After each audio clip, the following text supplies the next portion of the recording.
Everyone. आज अपन पढ़ेंगे supportive psychotherapy.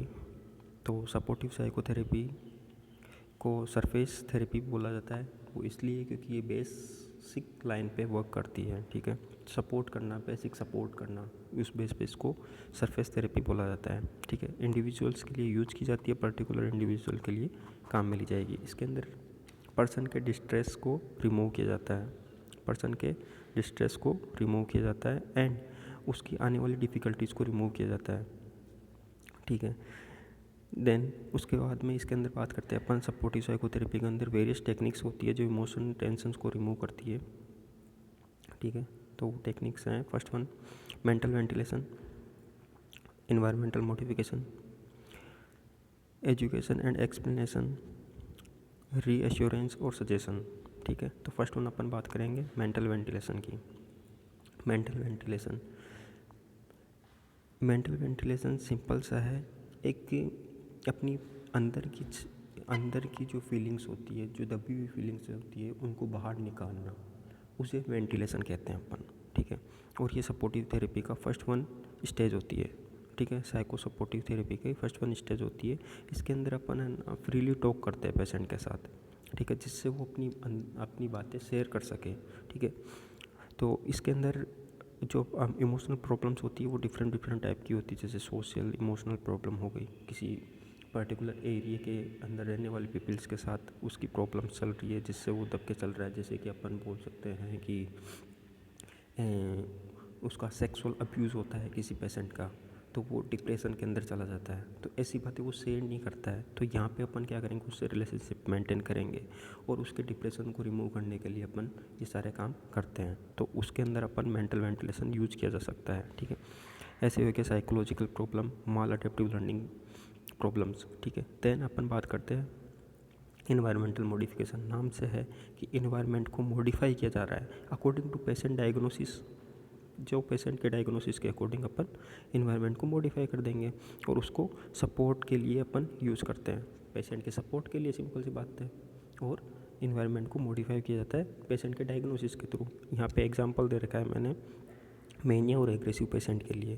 तो मेनिया और एग्रेसिव पेशेंट के लिए बिल्कुल शांत एरिया देते हैं अपन, जिससे वो एग्रेसिव ना हो। अगर मानो कि मेनिया का पेशेंट है और मैं वहाँ पे लाइट और कलर ब्राइट कर देता हूँ, बिल्कुल ब्राइट कर देता हूँ, तो उसको इरिटेशन अपीयर होगा, तो वो अपनी एक्टिविटी बढ़ा देगा और भी ज़्यादा, वो शांत नहीं होगा वहाँ पे। ठीक है, ऐसे अपन इन्वायरमेंट को मॉडिफाई करते हैं, तो अकॉर्डिंग टू पेशेंट किया जाता है।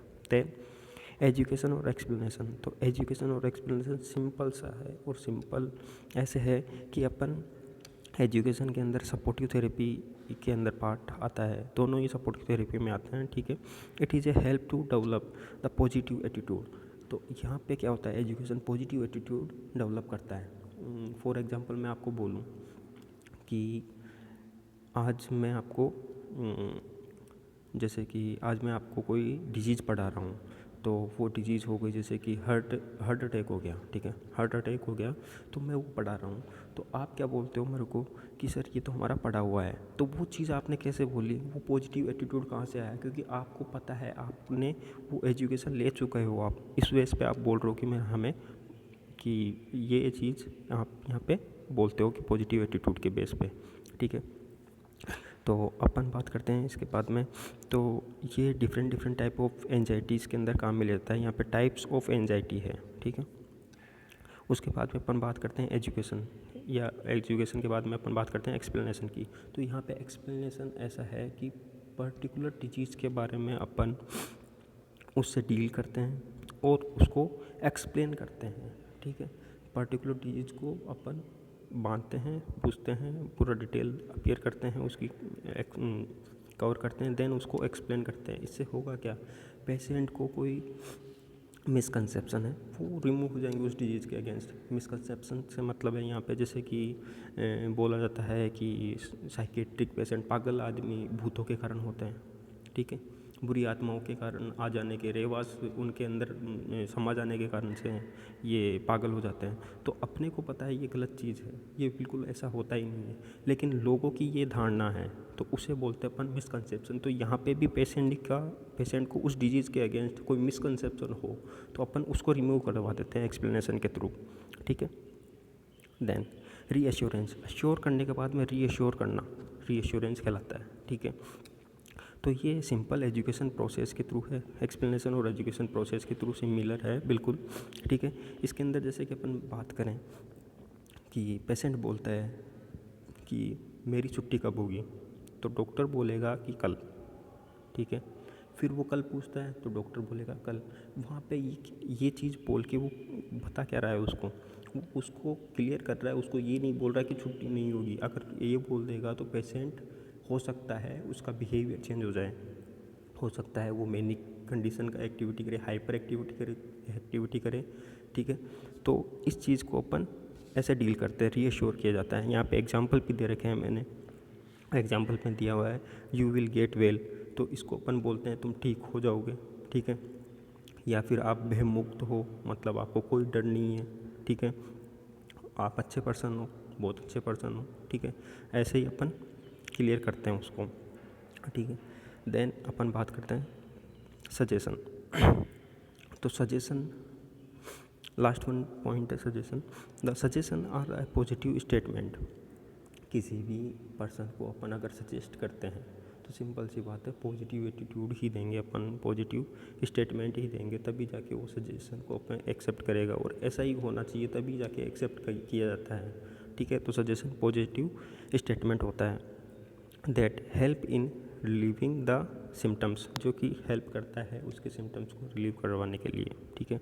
ये सजेशन अपन यूज करते हैं न्यूरोटिक पेशेंट, जैसे न्यूरोटिक पेशेंट के अंदर आ गया ओसीडी वाले पेशेंट आ गए, फोबिया पेशेंट आ गया, एंजाइटी डिसऑर्डर पेशेंट वाले आ गए, तो उनके अंदर अपन सजेशन अपीयर करवाते हैं, उनको बताते हैं। जैसे कि ओसीडी पेशेंट है, उसको बोला जाता है कि आप बार बार काउंट करते हो, तो उसको सजेस्ट किया जाता है कि आप एक बार काउंट करो, या फिर लिख लो कहीं पे, ऐसा कुछ कर लो, या फिर आप मशीन ले लो, मशीन से काउंट करो, ठीक है। कुछ भी ऐसा सजेशन दिया जाता है पॉजिटिव, जिससे उसकी एक्टिविटी कम हो सके, उसका रिलैक्सेशन कम हो सके, ठीक है।